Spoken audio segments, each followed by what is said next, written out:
क्योंकि भक्ति के पुत्र ज्ञान और वैराग्य हमारे पास नहीं है। केवल भक्ति है, ज्ञान नहीं है। एक भक्त था, गोपाल जी की सेवा करता था। किसी ने उसको जाके कहा, ए भाई तू गोपाल जी की सेवा कब से कर रहा है? बोले हो गए 7-8 साल हो गए। बोले 7-8 साल में भी तू आज भी छोटे से घर में ही रहता है, तेरा ना तो व्यापार बढ़ा, तेरा ना धन की वर्धन हुआ, ना तू घर बना पाया। उस व्यक्ति को लगा हाँ बात तो सही है। बोले तू देवता बदल दे, ये गोपाल जी तो छोटे से घर में ही राजी रहेंगे, तू एक काम कर महादेव की उपासना कर। देखा, महादेव की उपासना करने वाले को सोने की नगरी लंका मिल गई। उसके मन में तुरंत अविश्वास आया, ये अज्ञान है। अज्ञान आपके अंदर है, ये आपको कैसे पता चले? ठाकुर जी के प्रति एक बार भी, या ठाकुर जी के जनों के प्रति, या ठाकुर जी के धाम के प्रति एक बार भी आपके चित्त में अविश्वास आ जाए, समझ जाना कि आपके अंदर अज्ञान है, ज्ञान नहीं है। लेकिन कोई कुछ भी कह जाए, कोई कितना भी बोल जाए, धाम के प्रति, नाम के प्रति, ठाकुर जी के प्रति, लीला के प्रति और ठाकुर जी के जनों के प्रति आपके चित्त में कभी अविश्वास ना आवे, समझ जाना भक्ति के साथ ज्ञान है।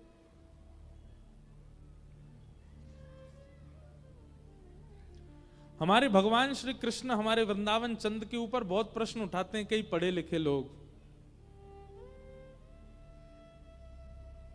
पर उनको अज्ञानी ही कहते हैं। हमारे यहां तो कहते गमार, गमार हैं ये। या जाने कहां गमार, प्रेम नदिया की सदा उल्टी बहे धार। तो अब उस व्यक्ति ने क्या किया पता है? शंकर जी ले आया और गोपाल जी उठा के अलमारी में धर दिए। बोले 7 साल हो गए आपकी सेवा करते, अब यहीं बैठे रहो, अब मैं तो शंकर जी की आराधना करूंगा। और शंकर जी का अभिषेक करता, शंकर जी की आराधना करता। अब शंकर जी की आराधना के समय जो उसने अगरबत्ती जलाई, उस अगरबत्ती का धुआं उड़ करके इस तरफ जा रहा था जिस तरफ गोपाल जी बैठे थे। स्वाभाविक जा रहा था, उसमें कुछ हो नहीं रहा था, अपने आप ही वो धुआं इस तरफ जा रहा था। तो उस व्यक्ति के मन में क्या आया? बोले 7 साल इनकी पूजा करी, आज तक कभी सुख दिया नहीं, अब शंकर जी की सेवा कर रहा हूं तो अगरबत्ती का धुआं भी स्वयं ले जा रहे हैं, स्वयं सूंघ रहे हैं। दौड़ करके गया, अलमारी से ठाकुर जी उतारे। बोले 7 साल से मेरी सेवा स्वीकार नहीं करी, अब शंकर जी की आराधना करने लगा तो आप अगरबत्ती की सुगंधी भी ले रहे हो। ठाकुर जी प्रकट हो गए और प्रकट होकर के बोले 7 साल में तूने ऐसा कभी विचार किया ही नहीं कि मैं सूंघता भी हूं, आज सोचा इसलिए प्रकट हुआ मैं। तूने कभी विश्वास किया ही नहीं था कि मेरी नासिका भी है, आज पहली बार सोचा तूने कि हाँ मेरी नाक है, मैं सूंघता भी हूं। भक्ति तो बंधु हम सबके चित्त में है, पर ज्ञान नहीं है। और क्षमा कीजिएगा, ज्ञान का मतलब बहुत जानकारियां होना नहीं होता। विवेकशील बुद्धि, कहां कब क्या करना है, कैसे करना है, और सबसे बड़ी बात भक्ति में अविश्वास का ना होना, यही ज्ञान है।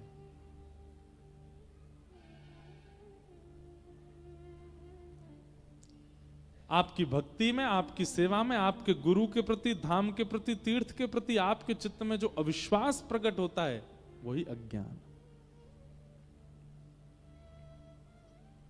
मीराबाई कभी यूनिवर्सिटी नहीं गई, किसी विद्यालय में नहीं गई पढ़ने, पर मीराबाई अपने जीवन काल के विश्राम दिवस तक ठाकुर जी के प्रति अनन्य भाव से रहती थी, श्रद्धा रखती थी, पूर्ण समर्पण रखती थी, अविश्वास नहीं था। इसलिए महाज्ञानी है मीरा।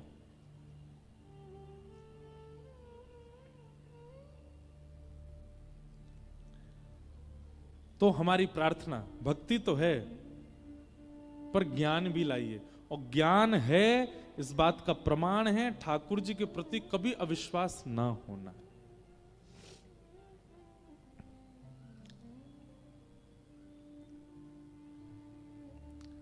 तो भक्ति के दो पुत्र हैं, ज्ञान और वैराग्य। दूसरे पुत्र का नाम क्या है? वैराग्य। वैराग्य का मतलब क्या है? अपनी इच्छाओं का त्याग करना ही वैराग्य कहलाता है। साधक व्यक्ति, भक्त व्यक्ति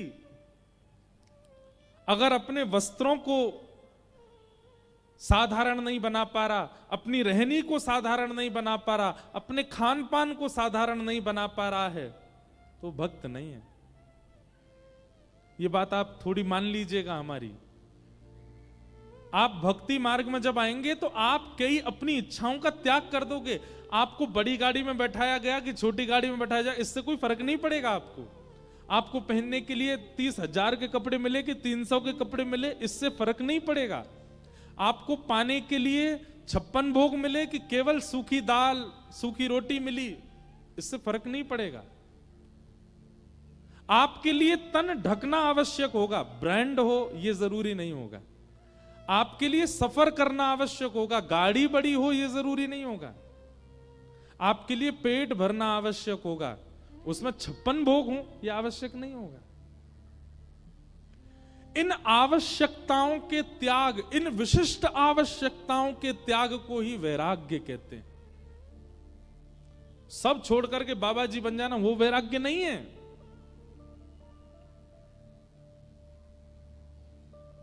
जो मिल जाए उसमें प्रसन्न है, जैसा मिल जाए उसमें प्रसन्न है, ये वैराग्य है। तो भक्ति के दो पुत्र हैं। अगर ये दोनों पुत्र आपके चित्त में नहीं आ रहे हैं और केवल भक्ति आ गई है, तो आपकी भक्ति आपको कभी प्रसन्न नहीं कर पाएगी। उस भक्ति से आप कभी आनंदित नहीं हो पाओगे, उस भक्ति से आप कभी ठाकुर जी का अनुभव नहीं कर पाओगे।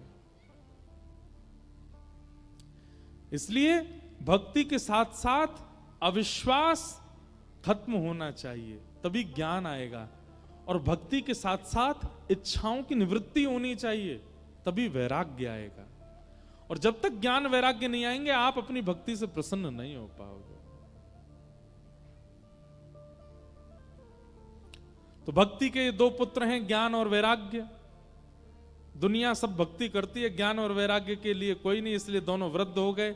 तब भक्ति महारानी ने नारद जी से कहा, मेरे पुत्रों को युवान करने का कोई साधन बताओ। ज्ञान और वैराग्य दोनों युवा कैसे होंगे? इसी खोज में नारद जी महाराज सब जगह ढूंढते ढूंढते बद्रीनाथ गए।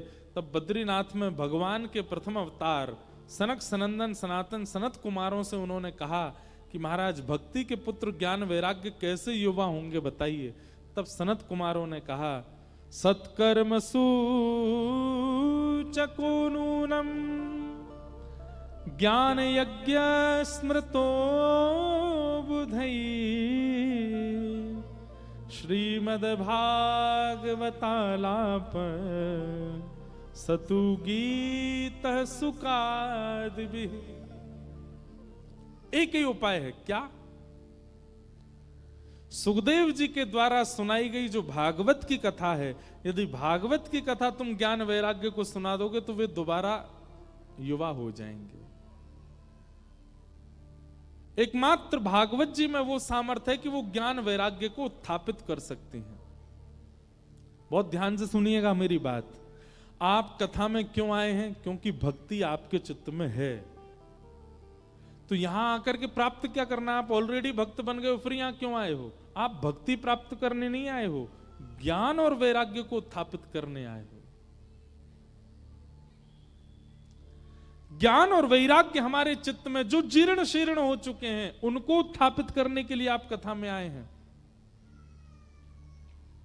हमारे माइक कभी कभी ढीमे पड़ जाते हैं। बालकों की आवाज कितनी तेज होती है, कभी कभी हमें लगता है हम भी बालक होते हैं, ऐसे ही जोर जोर से कथा सुना रहे होते तो इनको बढ़िया बिस्किट खिला लाओ, बाहर ले जाके टॉफी दे देना। इधर देखो सब लोग, अरे मैया कैसो रो रो लाला। हमको इसलिए लग रहा है उसने वो मंकी कैप पहना ना, इतनी सर्दी तो है नहीं यहाँ पे, बेचारे को थोड़ी ऊधम हो जाते हैं। तो क्या बता रहा था मैं? ज्ञान और वैराग्य। 7 दिनों में आपका उद्देश्य क्या होना चाहिए? बहुत ध्यानपूर्वक इधर देखिए हमारी तरफ।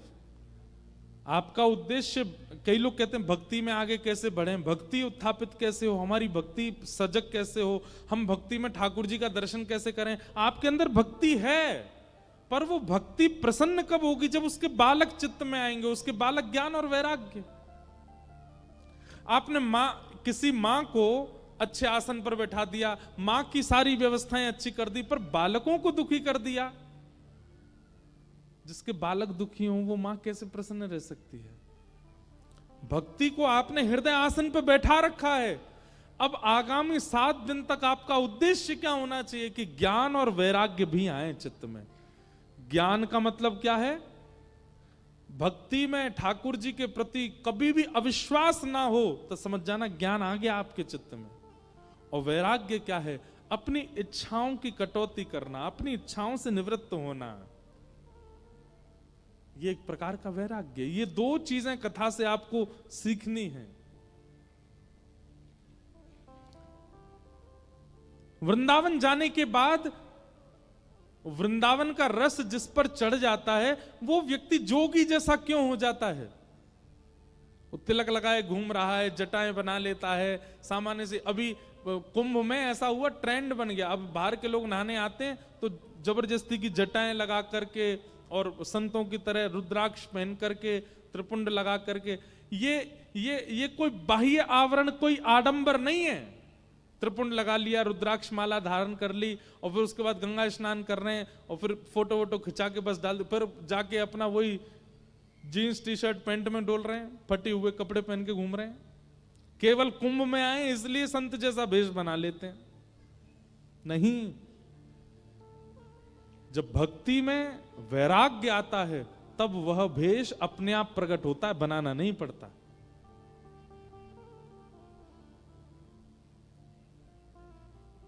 ये उर्दपुंड, ये गले में कंठी माला, ये धोती पहनना, बगलबंदी पहनना, ये एक प्रकार का वैराग्य है जो ठाकुर जी सिखा देते हैं। ठाकुर जी के चरणों में आने वाला व्यक्ति अपने लिए नहीं करता ज्यादा श्रृंगार, नहीं चाहिए उसको ज्यादा हाई फाई चीजें। वो सामान्य में रहना उसको अच्छा सामान्य मिले तो भी अच्छा, हाई फाई मिल जाए तो भी अच्छा, दोनों में सम रहता है। भक्ति के साथ में वैराग्य होगा तो।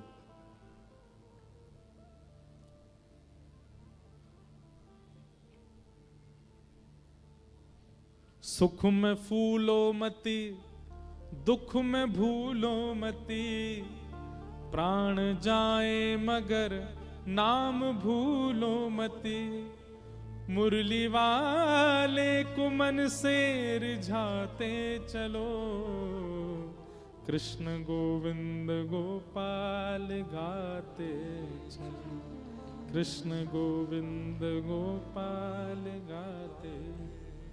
हमको कोई चार्टर हवाई जहाज में बैठा दे तो हमको ज्यादा प्रसन्नता नहीं।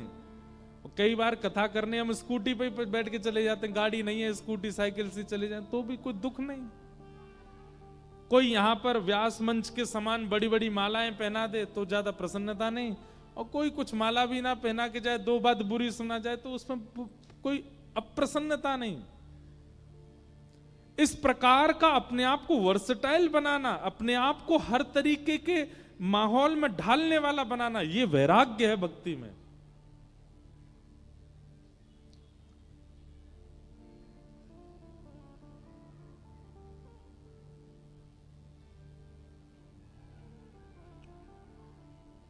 भक्ति के 2 पुत्र ज्ञान और वैराग्य, इन दोनों के उत्थापन के लिए भागवत की कथा कराओ।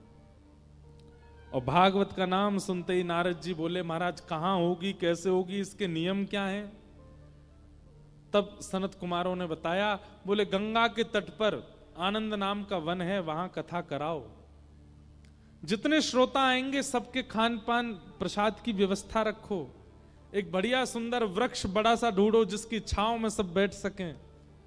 ऊंचा एक व्यास मंच बनाओ, व्यास मंच पर व्यास जी के बैठने की व्यवस्था करो। आदि आदि कथा की सारी व्यवस्थाएं बताई गई। नारद जी महाराज ने सब व्यवस्था की, और व्यवस्था में कथा जैसे प्रारंभ हुई, भक्ति ज्ञान वैराग्य तीनों आए। भक्ति महारानी तो युवा थी, पर ज्ञान वैराग्य ने जैसे ही कथा माहौल में प्रवेश किया कि भक्ति सुतौ तौ तरणौ गृहीत्वा प्रेमैकरूपा सहसा विरासीत् श्री कृष्ण गोविंद हरे मुरारे नाथेति नामानि मुहुर्वदन्ति। उस कथा के परिसर में जैसे ही ज्ञान वैराग्य ने प्रवेश किया, प्रवेश करते ही दोनों युवा हो गए। ज्ञान भी युवा हो गया, वैराग्य भी युवा हो गया। भक्ति महारानी अत्यंत प्रसन्न हो गई, उनके दोनों पुत्र युवा हो गए। यही होना चाहिए यहां भी।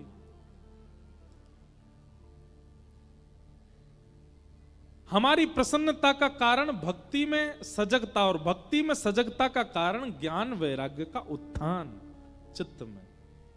ये कथा से होगा। ज्ञान और वैराग्य के मार्ग को अपनाइए। भक्ति महारानी अत्यंत प्रसन्न हो गई। ज्ञान वैराग्य दोनों युवा हो गए। नारद जी महाराज ने प्रश्न किया और सनत कुमारों से पूछने लगे, महाराज कृपा करके मुझे यह बताइए, कथा सुनने से कौन कौन से पापी अपने पापों से मुक्त हो जाते हैं? कितने प्रकार के पाप कथा सुनने से मुक्त होते हैं? और यहां पर सनत कुमार कह रहे हैं, कौन कौन से पाप करने वाला व्यक्ति अगर कथा में आवे तो उसके पाप निवृत्त हो जाते हैं। ये मानवा पाप कृतस्तु सर्वदा सदा दुराचार रता विमार्गगा क्रोधाग्निदग्धा कुटिलश्च कामिनः सप्ताह यज्ञेन कलौ पुनन्ति ते। बहुत सावधानी से सुनो। जितने भी पाप हैं, पहली बात तो पाप कहते किसको हैं? शास्त्र जिनकी आज्ञा नहीं देते, गुरुजन जिनकी आज्ञा नहीं देते, और माता पिता जिसकी आज्ञा नहीं देते, वो सब पाप है, सब पाप है। अगर ये सारे नियमों के विपरीत हमने कोई काम किया है तो वो पाप है। हमसे जो भी पाप हुआ है, और यहां पापों के कुछ नाम बताए गए हैं, जैसे कौन कौन से? सबसे पहला पाप दुराचरण। ध्यान पूर्वक सुनिएगा। किसी को माला जपते हुए देख आपके मन में यह भावना तो उत्पन्न नहीं हुई कि मैं भी माला जपूं, पर किसी को धुआं उड़ाते देख आपके मन में आया, ओए कितना बढ़िया लग रहा है, क्या देखो मुंह से धुआं निकल रहा, मैं भी निकाल के देखूं। किसी को चंदन तिलक लगा करके आपके मन में भावना नहीं आई कि मैं भी लगाऊं, पर किसी की फटी जींस देख करके, किसी के ऊट पटांग वस्त्र देख के आपके मन में आया, मैं भी खरीदूं, मैं भी पहनूं, कितना बढ़िया लगूंगा, कूल लगूंगा मैं भी। ये दुराचरण है। मतलब किसी के आचरण को देख करके, किसी के व्यवहार को देख करके आप वह आचरण करने लग जाओ, इसको कहते हैं दुराचरण, और ये पाप है। आप अपनी पत्नी से प्रेम से ही रहते थे, आप अपनी पत्नी से प्रेम भाव ही रखते थे, लेकिन आपने अपने मित्र को देखा वो तेज आवाज में बात कर रहा था, उसकी पत्नी सामान, अब आप भी वही करने लगे। ये दुराचरण है, पाप है। आप किसी अन्य के दुराचरण भाव को देख करके उससे सीख लेते हैं और फिर स्वयं करने लग जाते हैं, ये दुराचरण, और ये पाप है। संसार में कोई भी व्यक्ति जन्म से दुराचरण नहीं करता, कोई गलत काम नहीं करता, वो देख के ही सीखता है व्यक्ति। किसी को पीने की लत लगी तो उसने किसी को पीते हुए देखा था, इसीलिए लगी है। किसी को खाने की लत लगी, क्रोध की लत लगी, लेकिन आपने कभी विचार किया मानव को लत केवल बुरी चीजों की लगती है, भक्ति की नहीं लगती, गिने चुने लोगों को लगती है। पर अभी माहौल बदल रहा है, अभी लोगों को भक्ति की लत लग रही है, अभी लोगों को कथा की इच्छा प्रकट हो रही है, अभी लोगों को नाम जप की इच्छा प्रकट हो रही है।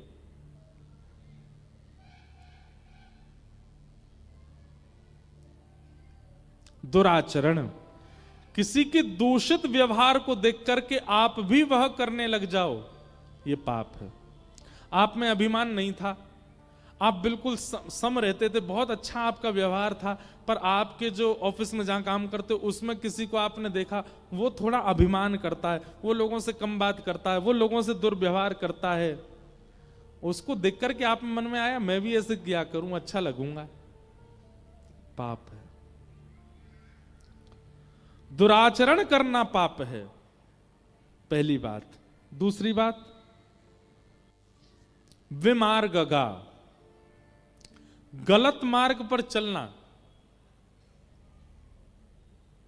माताजी, पिताजी, गुरुजी, बड़े भैया सबने बोला वहां मत जाना, वो अच्छी जगह नहीं है, वो मत करना, वो अच्छा नहीं है, ऐसा मत खाना, ये अच्छा नहीं है, ये सब पता है। क्या मांस खाने वाले व्यक्ति को नहीं पता कि ये अच्छा नहीं होता, फिर भी खाता है? मांस खाने वाला, किसी जानवर को मार के खाने वाले व्यक्ति को क्या नहीं पता कि ये पाप है, पर फिर भी खाता है? एक बात बोले, ना पता हो कि पाप है तो कुछ गलत करे तो इतना पाप नहीं लगता, लेकिन जानते हुए भी उसको करना, ये तो महापाप लगता है, घोर पाप लगता है। और मांस खाने वाले सब लोग घोर पाप ही कर रहे हैं। क्यों? उनको पता है कि एक जानवर मारा गया है हमारे लिए, फिर भी खाते हैं उसको। इसी को कहते हैं विमार्ग। शास्त्र मना करते हैं, वेद पुराण मना करते हैं, गुरुजन मना करते हैं नहीं खाओ, फिर भी खाते हैं। विमार्ग, जिस मार्ग के लिए मना किया गया उस मार्ग पर चलना, यह महापाप है। और क्रोधाग्नि दग्धा, तीसरा पाप क्या बताया? भयंकर गुस्सा। छोटा मोटा गुस्सा, थोड़ा मोटा गुस्सा चलेगा, लेकिन भयानक क्रोध आना, और भयानक क्रोध में कुछ भी बोल देना, कुछ भी कह देना, हाथापाई कर देना, कुछ फेंक देना, उठा देना, इस प्रकार की क्रिया करना, ये महापाप है। क्रोधाग्नि दग्धा। कुटिलश्च कामिनः। अब कुटिल किसको कहते हैं? ये चौथा रूप है पाप का। कुटिल का मतलब क्या है? आपके मुंह पे क्या बोलेगा? बहुत अच्छे बेटा, अच्छे से पढ़ाई करना, खूब अच्छे जाना आगे, इतने परसेंटेज मुझे चाहिए तुम्हारे, 80% से कम नहीं आने चाहिए। पर मनी मन क्या सोच रहे हैं? फेल हो जाए। मुख पर क्या दिखा रहे हैं? कि तुम अच्छे बनो, तुम्हारा ब्याह बहुत अच्छा हो, पति पत्नी दोनों का ब्याह हुआ, उनसे कह रहे हैं बहुत अच्छे से रहना, भगवान करे तुम सदा सुखी रहो। पर मनी मन क्या सोच? तुम्हारा ब्याह टूट जाए, चले ही नहीं ज्यादा। मुख से दिखा कुछ रहे हैं पर भीतर से कुछ और है। इसको कहते हैं कुटिल व्यक्ति, पाप है। और ऐसे लोगों की संख्या बहुत है संसार में। वो दिखाते अपने आप को बहुत प्रेमी हैं, पर हैं नहीं।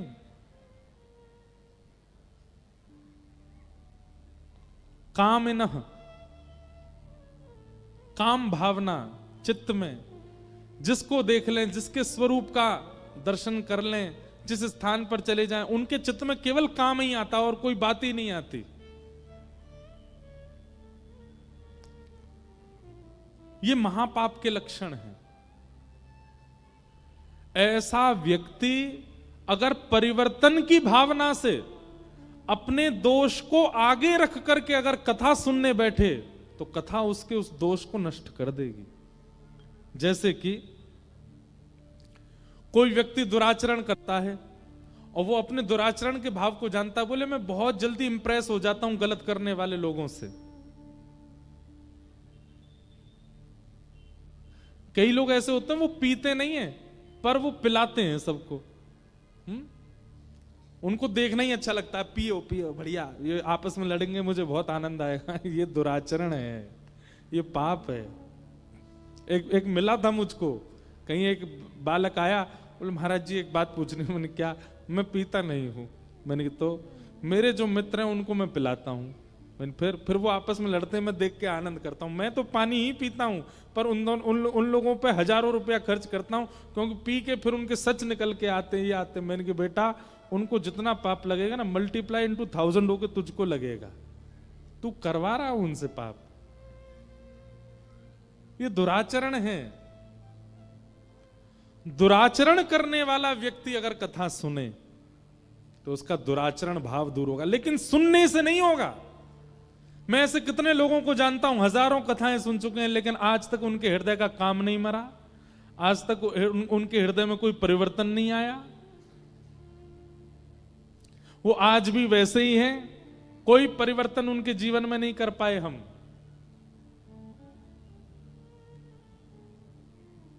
क्यों? क्योंकि कथा को उन्होंने श्री कृष्ण रूप मान करके सुना ही नहीं, इसलिए कोई परिवर्तन नहीं हो पाया। परिवर्तन होगा, सबसे पहले तो आप वक्ता की वाणी के प्रति पूर्ण विश्वास रखो, भरोसा रखो। दूसरी बात, कथा को केवल शब्द ना मान करके साक्षात ठाकुर जी का रूप मानो। और तीसरी बात, अपने दुर्व्यवहार को, अपने दूषित क्रियाओं को आगे रखो। इनको मुझे सुधारना है, इसके लिए मैं कथा सुन रहा हूं। कथा आपको बदल देगी, परिवर्तित कर देगी। जब तक आप अपने दोषों को आगे नहीं रखोगे, जब तक अपनी बीमारी को आगे नहीं रखोगे, डॉक्टर दवाई कैसे लगाएगा, डॉक्टर दवाई कैसे बताएगा? इसलिए कथा में जब आप बैठते हैं ना, तो अपने दूषित विचार, जो आपके अंदर कमियां हैं, उनको पहले विचार कर लिया कीजिए। हे भागवत जी, मेरे अंदर क्रोध बहुत है, मेरे अंदर काम है, मेरे अंदर लोभ है, ईर्ष्या है, द्वेष है, कृपा करके आप परिवर्तन कीजिए। 7 दिन में आप अपने आप को देख लीजिएगा, आपके यहां का क्रोध कहां चला गया, आपका लोभ कहां चला गया, सब परिवर्तित हो जाएगा। एक सुंदर रूप धारण कर लोगे आप।